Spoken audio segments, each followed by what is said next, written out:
Bienvenue sur Géopolitis. Son symbole, c'est une colombe tenant une branche d'olivier, la colombe de la paix. La paix, c'est à la fois un but, parfois une réalité, toujours un espoir. Le problème, c'est que cette paix, on ne la définit souvent que par rapport à la guerre. On connaît la formule latine que tous les écoliers apprennent par cœur, si vis pacem, para bellum, si tu veux la paix, prépare la guerre. Et pourtant, le vocable de paix, il est partout. Comme tous les 21 septembre, on a célébré cette année la Journée internationale de la paix. L'actualité, c'est l'attribution du prix Nobel de la paix. Les mouvements pour la paix se comptent par centaines. On parle des casques bleus et des 16 opérations de maintien de la paix dans le monde. Et dans chaque grande ville du monde, on a toutes les chances de trouver un hôtel de la paix. Faire la paix, avoir la paix, maintenir la paix, voilà qui est facile à formuler, mais certes pas aisé à réaliser. C'est le grand philosophe Spinoza qui définissait ainsi la paix. La paix, disait-il, ce n'est pas l'absence de guerre, c'est une vertu, un état d'esprit et une volonté de bienveillance, de confiance et de justice. On le sait, il y a toutes sortes de définitions pour ce concept de paix. Sociologiquement parlant, la paix désigne plutôt une entente amicale entre tous les individus qui composent la société. Elle n'implique pas forcément l'absence de conflits, mais prône une résolution de ces conflits par le dialogue. D'ailleurs, c'est pour renforcer ce souhait que la paix devient une salutation. Salam en arabe, shalom en hébreu ou encore en latin, pax vobis, la paix soit sur toi. Et puis, il y a les dirigeants, les hommes ou femmes politiques qui font ou qui ne font pas la paix, longue liste de noms célèbres et de discours qui ne le sont pas moins. On va écouter un extrait d'un discours vraiment extraordinaire. Cela date de 1940, c'est un film, Le Dictateur, avec Charlie Chaplin. Bien sûr, on connaît la fameuse scène de la map monde.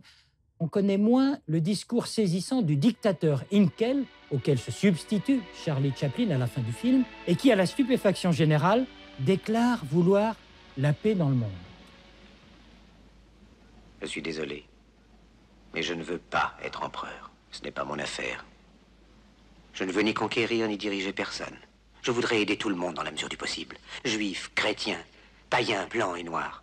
Nous voudrions tous nous aider si nous le pouvions. Les êtres humains sont ainsi faits. Nous voulons donner le bonheur à notre prochain, pas lui donner le malheur. Nous ne voulons pas haïr ni humilier personne. Dans ce monde, chacun de nous a sa place et notre terre est bien assez riche. Elle peut nourrir tous les êtres humains. Nous pouvons tous avoir une vie belle et libre. Mais nous l'avons oublié. Un autre homme mondialement connu a magnifiquement parlé de paix, Gandhi. On a oublié ici en Suisse que Gandhi est venu à Lausanne et Genève en 1931, peu après son désastreux voyage à Londres, et c'est au Victoria Hall à Genève, vêtu de son simple dhoti, son carré de coton blanc, qu'il a prononcé ces phrases restées dans l'histoire. « Je me considère comme un soldat, mais un soldat de la paix ».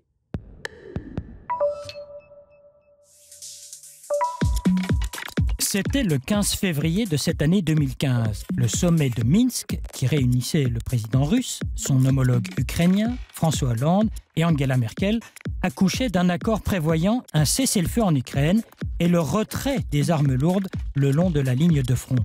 Un accord de paix, on le sait, maintes fois violé. Car nous sommes à l'ère des conflits gelés qui semblent ne jamais avoir de fin, avec une paix effective, juste et durable. Problématique similaire en Afrique, en dépit du tout dernier accord de paix qui date de novembre 2014 et malgré près d'une douzaine d'accords de paix précédents, de négociations et d'initiatives de réconciliation, le fait est là, la communauté internationale n'est pas parvenue en plus de 15 ans à résoudre les conflits récurrents dans la région des Grands Lacs. La situation au Proche et au Moyen-Orient est caractérisée, elle, par des guerres qui ne disent pas leur nom, qui causent la mort de centaines de milliers de victimes et qui jettent des millions d'hommes, de femmes et d'enfants sur les routes de l'exil, sans que, depuis des années, on puisse parvenir à quelque accord de paix que ce soit.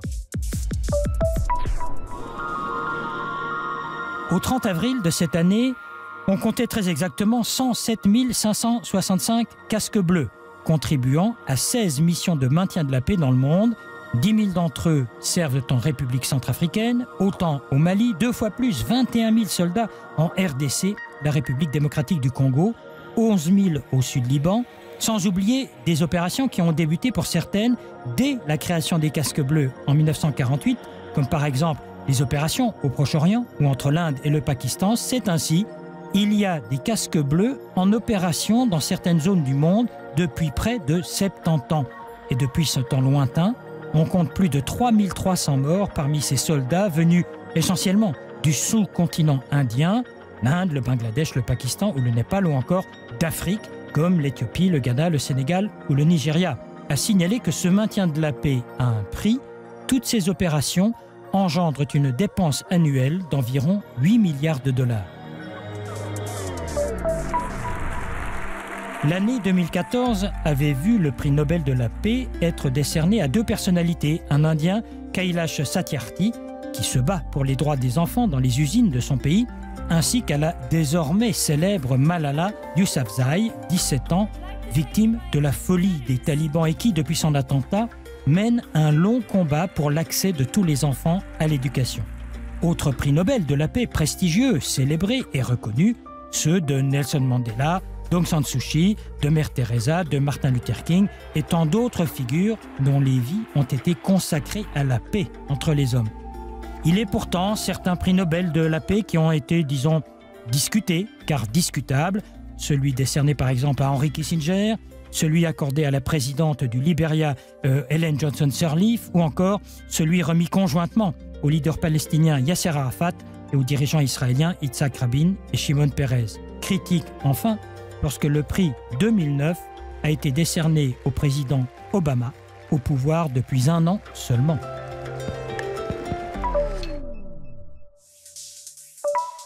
L'invité de Géopolitis, Renée Larivière, vous êtes directrice générale adjointe de l'ONG Interpeace. Vous allez nous donner plein d'exemples de ce que vous faites. On dit que vous êtes des facilitateurs de paix, pas des faiseurs de paix. C'est très différent. Ça veut dire quoi, faciliter la paix? Vous faites quoi sur le terrain, par exemple? Alors, Interpeace est une organisation internationale qui est basée ici à Genève, mais nous œuvrons dans le domaine de consolidation de la paix depuis déjà 20 ans, dans plus de 20 pays. Et notre rôle comme facilitateur est d'utiliser des approches qui sont inclusives, c'est-à-dire que la paix ne se limite pas seulement aux dirigeants, à l'élite politique, mais qui inclut également la population générale et toutes les composantes de la société. C'est important ce que vous dites, bien sûr, parce qu'on parle toujours des chefs d'État ou des dirigeants, mais vous dites non, il y a beaucoup plus de composants dans la paix que cette élite. Tout à fait. Est-ce que c'est pour ça que vous êtes accepté sur le terrain? Oui, en fait, parce que Interpeace, notre travail, c'est pas de mettre le drapeau en première ligne. En fait, on travaille toujours en partenariat avec des organisations locales, c'est-à-dire des structures déjà existantes. Et notre rôle, c'est d'appuyer ces structures existantes dans la résolution de conflits. Donnez-nous un exemple. Par exemple, je sais que vous avez été très actif au Rwanda. Comment on fait au Rwanda avec 2 côtés, si on résume, qui se sont haïs, qui se sont fait la guerre, qui se sont entretués. Puis vous arrivez, vous leur dites, on va vous expliquer comment on fait la paix. Est-ce que c'est aussi simple que ça? Non, pas du tout. Le domaine de conciliation de la paix est rempli de défis. Et au Rwanda, par exemple, c'est important, après le génocide, de rebâtir la confiance entre les 2 groupes. Et en fait, on ne pouvait pas tout de suite, après le génocide, il y avait une méfiance énorme. Donc on imagine, oui. Oui, tout à fait. Donc on ne pouvait pas apporter les 2 groupes immédiatement autour d'une même table pour discuter de comment ils allaient rebâtir leur société. Est-ce qu'ils auraient accepté d'ailleurs d'être autour de la même table? Non, pas du tout. Donc, nous avons travaillé séparément entre les 2 groupes pour peu à peu les rapprocher en utilisant des méthodes de dialogue pour bâtir cette confiance. Parce que sans confiance, on n'arrivera pas à avoir une durabilité de la paix. Et la confiance, elle est revenue dans ce cas précis du Rwanda? Tout à fait. Ça a pris beaucoup d'années, en fait. Et ça, c'est l'élément clé du maintien de la paix, de la durabilité. La confiance ne peut pas s'acheter, c'est quelque chose d'intangible. Mais c'est quelque chose qui prend du temps, également beaucoup de persévérance. Mais avec du dialogue, on arrive à rebâtir la confiance, on arrive à recoller les morceaux de la société ensemble. Mais ce sont ces mouvements de la société civile qui sont demandeurs ou c'est vous qui arrivez, si j'ose dire, de Genève et puis vous arrivez en disant on va vous expliquer comment on fait? Non, la plupart du temps, nous recevons des demandes d'appui, en fait. Donc, notre rôle, comme je vous ai dit, c'est vraiment d'appuyer les sociétés, les organisations locales qui sont déjà existantes. C'est de donner un appui, de renforcer les capacités locales dans leur travail. Et nous, on apporte une expérience dans plus de 20 pays et aussi depuis 20 ans, donc qui sert d'inspiration pour différents contextes. Est-ce que pour vous, la paix, c'est simplement d'arrêter des hostilités ou faire en sorte que ça ne reprenne pas? Non, la paix, en fait, a plusieurs composantes. Par exemple, je prends l'exemple des casques bleus. Souvent, on a l'impression que les casques bleus sont une des solutions, surtout pendant des moments de crise. Mais alors, en fait, le domaine de consolidation de la paix inclut des composantes, c'est-à-dire plutôt un rôle diplomatique, mais également un rôle social, c'est-à-dire d'impliquer la société générale ou la population générale non seulement dans la prévention de conflits, mais également dans la gestion des crises et surtout dans la mise en œuvre des solutions, que ce soit qui proviennent des accords de paix ou des solutions qui sont identifiées par la population même ou les gouvernements. Vous utilisez plusieurs fois depuis le début de cet entretien le mot consolidation de la paix. Parce que discuter, obtenir la paix, c'est bien. La maintenir, apparemment, c'est beaucoup plus difficile. Tout à fait.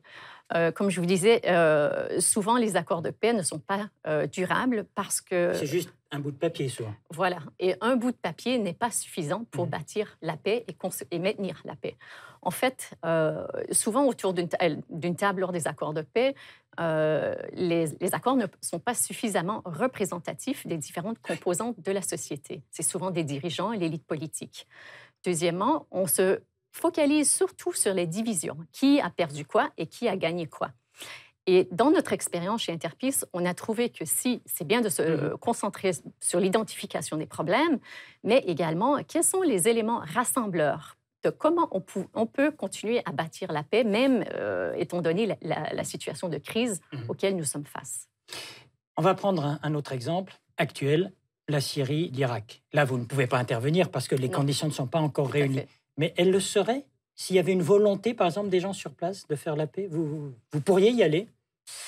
Donc, en plus, c'est dangereux quand même. C'est très dangereux. Une des conditions dans lesquelles nous travaillons, c'est-à-dire il doit avoir les conditions non seulement au niveau opérationnel, parce que nous ne sommes pas des casques bleus non plus, nous sommes une simple ONG qui appuie les populations locales. Mais il faut avoir des conditions de sécurité, mais il faut également avoir des conditions politiques, si vous voulez, un vouloir de bâtir une paix.